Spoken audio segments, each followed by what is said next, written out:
The 4th of January, Rabbi Furst, Mishna Berura. Yeah, okay, good morning again. This is Rabbi Shlomo Furst here at Yeshiva Samanavshi, here in Yisrael Zun. Our second year, we're learning Mishnah Berura, Siman Kuf Nun Vav in Orach Chaim, and we're in the Mishnah Berura Sifkat and Te'alid. We're discussing now about how a person has to be careful for laws, positive and negative, which relate to a person's manner of speech. So let's start again where we left. We'll get a running start from where we started yesterday. Amargel bechaverai. See where that is.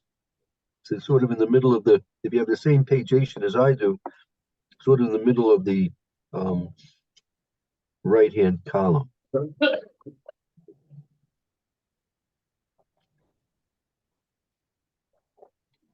What is Amar? Amargel bechaveru. I think the last that's Kashir called Gadulim. Then it starts Hamargil. You see it there, though? You see it there, Mayor?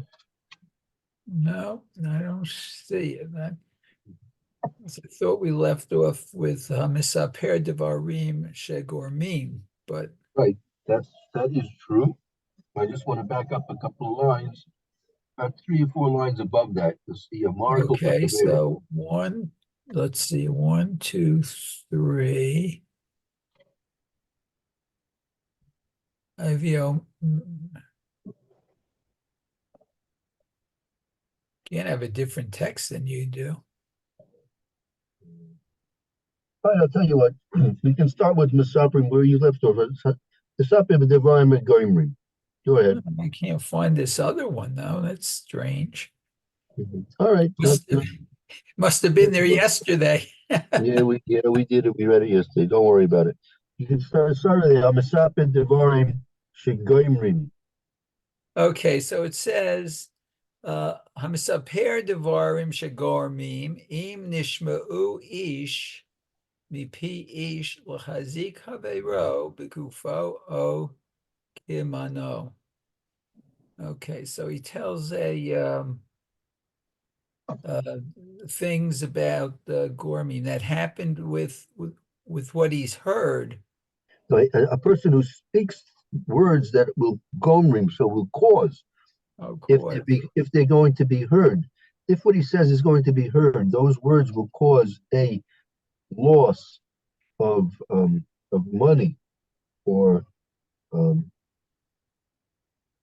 damage to a person, whether in his physical being or in his property. Mm-hmm. Whoops. Hold on one quick second.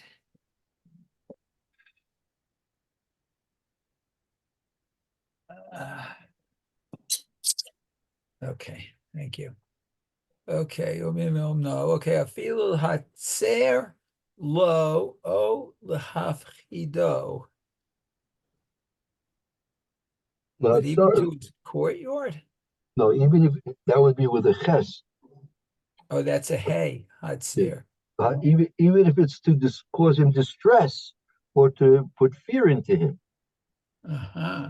Okay. A person's going to say something. He's going to say something, and it's going to cause a physical loss, a monetary loss, even if it's going to cause him to have fears or distress.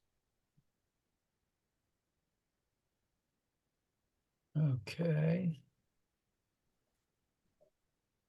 Okay, this is when he's talking about him. Okay, Lafigdo. Okay. Harezel Lashon Hara. That is Lashon Hara. Okay. That's included in Lashon Hara? Wow. Let's see. Uvilav Hazen. Oh, it's a negative command, I guess. Okay. This negative command, right? Okay. Nimtzeu Harbe halachot umevoarim beorech bekama mikomot Rishonim. Sounds like it's discussed a lot. Yeah, that's right. Okay. Let's see. V'harotze la'amod al kol pratei hadinim ayin b'sefer Chafetz Chaim. Okay. Right. And so this negative commandment is, there are found many laws which are explained at length in many places amongst the words of the Rishonim. Rotz la'amid al kol prati hadinim, and a person who wants to be familiar with all the details of the halachas should be ma'ayin, should take a look what's written there in the Sefer Chafetz Chaim. Oh, okay. Chafetz Chaim. Okay. Let's see. Kisham Yivaru Kol Hapratim Borak. Oh, so they're all explained at length in That's there. Okay. Shalo L'chachazik B'machaloket. So this is something else. This is a new prohibition. Lo ahaksik mamachlokas. A person shouldn't be entrenched in a dispute. Meaning, disputes happen all the time. People are always getting into whether they're going to be discussions, whether they're going to be quarrels, whether they're going to actually be fights, right? So those things happen. They shouldn't happen. It's wrong for those things to happen. But sometimes inevitably, for one reason or another, something happens. But that's not so serious in and of itself. But what's much more serious, a person is going to be maksik the machlokas. He's going to continue and become entrenched in the machlokas, meaning you can fall into the machlokas, but the trick is getting out of it, right? Well, that's true. But I see here he's quoting Korach here. That's right. Korach and Kidato and his groupies. Right. Well, Moshe. they met I wouldn't say well, yeah, I guess a tragic end. Yeah, it was terrible, very absolutely terrible. And they had even the children went. Everybody went. It was Right. terrible. Because why? Anyone Because associated with them, yeah. it was bad enough that they were arguing with Moshe Rabbeinu. Okay, but if you have an argument, so that's one thing. But when Moshe Rabbeinu put forth all the efforts to try and come to terms with them, and they ignored that, and they became entrenched in the machlokas. So that's a separate law in and of itself. And Jew used to marry the right wife. Ben Tela married a wife, and she kept him away from the machlokas. yeah, And she said, "What's going to happen? If Moshe wins, you're going to be the same. If Korach wins, you're going to be the same. So what are you doing?" especially when it comes to marriage, people have to learn how to get out of fights, not to get into getting into fights. People don't have to learn about that. People get into fights automatically by nature. People are going to get into fights. They have a quarrel, a spat, a little dispute about big things, little things, but you got to get out of it. And also some people, they don't know how to fight. If you fight, there's ways, there are rules how you should fight properly, so it can come to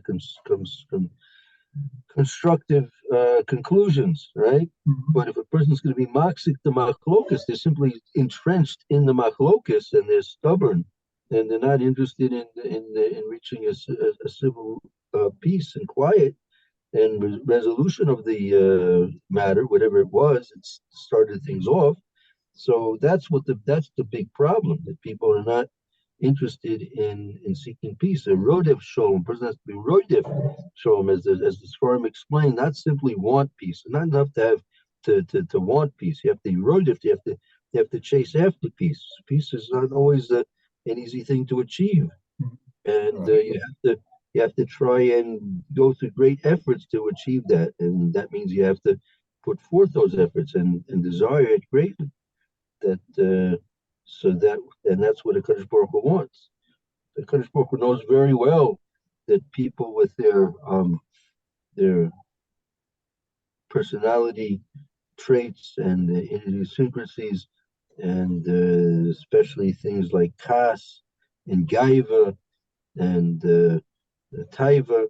So these things are eventually, inevitably, going to lead a person into disputes. So Right. Hashem knows it very well, but Hashem wants us to overcome those things. And when we find ourselves in the midst of disputes or machlokas, we have to try and pull out of it. It's like an airplane. If it's in a dive, right? So you have to pull out of the dive. You can't just keep the plane diving. It's gonna meet a bad end that way. So the same thing with machlokas. And the prime example is Korah. Moshe Rabbeinu went through great efforts to extend an end to the machlokas to reach a reasonable settlement, but Korah wasn't interested, and that was the main love which the Torah is makbid upon, to be maksik, to be entrenched in the machlokas. Right. Okay, let's continue on. Okay, so then he goes on. Hanokeme chavero over below ta'aseh. But one should comfort his friend over a negative command. Well, no, Hanoi came was to take vengeance. Oh, it's just the opposite. Yeah. Oh, it's with a chet and not. Okay, take vengeance over his friend. Oh, okay. Below, is it below? It's a negative command. Okay. Shenemar lo tikom below titor. Okay, so I guess that's don't Right. take vengeance and don't titor. Hold a grudge. There's two things. There are actually two very different things. One is not to take vengeance, and one's not to hold a grudge.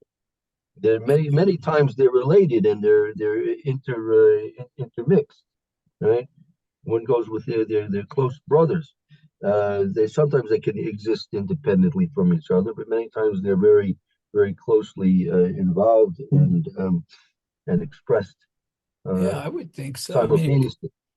if you hold a grudge against someone, you might end up taking vengeance against them too. Yeah, and sometimes the way you want to take vengeance is by holding a grudge. Mm-hmm. That's true too. Okay, so he asked Ketzad, how is this so? Marlo, he said to him, Hashileni kor dumcha. What, lend me kor dumcha. That's an axe. This is good. This is the Kavetz Chaim here in the Mishna Berura is quoting basically the Gemara. The Gemara gives the example of what's Natira and what's Nakama. So the person came to someone came to you and asked you to borrow your axe, right? And so he said, "Lo rotzeh." He said, "I don't want." The guy comes into your house. He's your friend. And he sees you got your axe on the table there, and you say, I need to borrow an axe. Can I borrow your axe? He says, no, I don't want to give it to you. Okay. So whatever reasons you had, like whatever reasons there were, whether they're good, bad, or ugly, whatever reason they were, but you didn't give him the axe. The might say you didn't give him what he wanted to borrow from you. Okay, so that's the beginning. Well, what happened next? L'machara morlo, and then the next day, tomorrow, he said to him, Hashlienu, Hashleini. Oh, Hashlieni, right? Lend me migalcha. Maglecha, your scythe. Lend me your scythe. Oh, okay. So, And so again, I'll just paint the picture a little bit more okay. detailed. So let's say Reuven comes to Shimon, and Reuven says to Shimon, "Oh, I need an axe. Can you lend me your axe?" So Shimon says, "No, I'm not going to lend you my axe." Okay, so Reuven says, "Okay, no problem." So next day, Shimon comes to Reuven, and Shimon says to Reuven, "Can I borrow your scythe?" Oh, So now Shimon's the one who needs a favor from Reuven. So yesterday, Shimon didn't do a favor for Reuven. And now today Shimon needs a favor from Reuven. So what's gonna happen? okay. Okay, it's not more low. Okay, a more low. Any mashilcha kederech shelo altani. Oh, so he's not going to because he didn't lend it to him yesterday? Right. So Reuven says, I'm not gonna lend my scythe to you today because you didn't lend me your axe to me yesterday. I'm not gonna do it. Mm, So okay, Zeh Nikima, that is what we call taking revenge. that's revenge. And, you Okay, just, and if you just pay attention to the example that the Gemara is giving, it's a very slight example. There's no real, it's not really causing him any real damage. He's not doing anything. He's not going in and doing actively. He's not actively trying to take any vengeance out on the person, right? right, You know, right.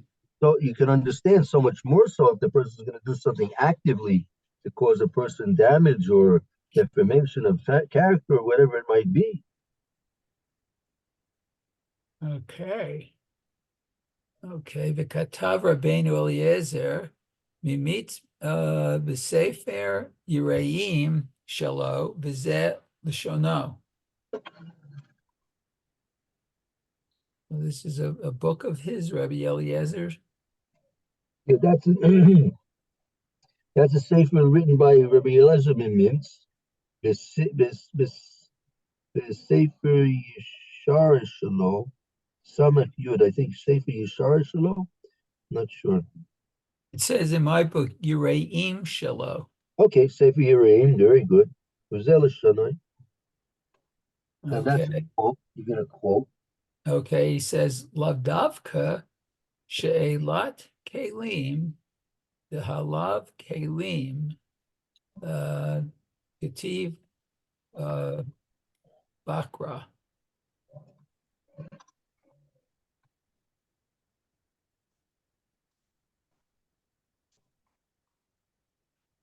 It says here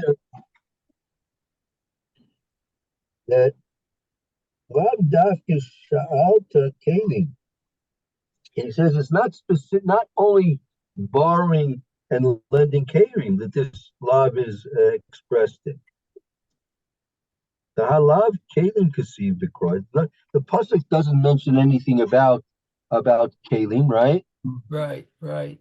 So that's only an example. Elafilu, go ahead. Elafilu sha'a mamon delav kelim ninhu. Right. Any other type of property or money or favors that might be involved. Uh-huh. Okay. So lamanu she muzharim Yisrael shelo limnoa lasot tzedakah gemilut chasadim b'mamon b'shvil shelo asahu imo. So we learn from here that the Jewish people are commanded to be careful about refraining from doing um, charity or other kind acts through with their properties because of something that someone else did not do for them. Oh. Oh, shezohi kima v'chule ayin sham. Okay, Right? so Because that's that's going to be revenge. included in what we call taking revenge. Okay. Okay, very good. I think that's Oh, Yeah, that's the okay. time. Yeah, we reached our time. When Okay, you very, read it, you don't realize that. Okay. very Time good. goes real quick. All right, we'll continue next week, Yetzer Hashem. And in the meantime, hope to see you. Does anyone in touch with Roy? I haven't seen Roy in a couple of days. I haven't heard from him either. Mhm. All right, Mel, so I'll send him a message, see how he's doing. Okay, very well. Very Have a good good. day. You Yetzer too. Hashem. If I don't see you tomorrow, have a good Shabbos too. Thank you. You too. Good. Thank you, Okay, Mary. thank you. Shabbos to you as well. Thank you. See you tomorrow, Rabbi. Yeah, 9:30 tomorrow for Chumash. Very good. Have a good day, Meir. Okay, you too, Lou. Goodbye.